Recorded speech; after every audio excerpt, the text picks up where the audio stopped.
Það háspennuleikur hérna í Hveragerði, svona þitt mat á þessum leik?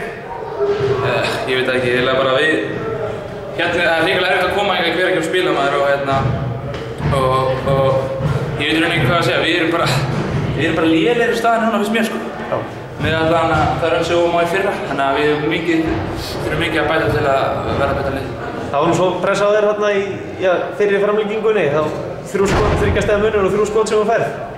Já, og ég er búinn að gera þetta margóft á æfingum og svona, menn það er ekki sagt að það sem gerir hérna á æfingu, það gerir í leikjum.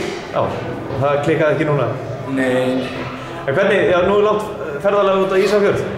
Já, virkilega langt ferðalag út á Ísafjörð, við keyrum núna, þannig að það er ekkert alltaf skemmtilegt, en við erum með tæki og tól til að stífta okkur stundina, það er iPadinn og símarnir og allt það. En bílstjórinn? Bílstjórinn? Já.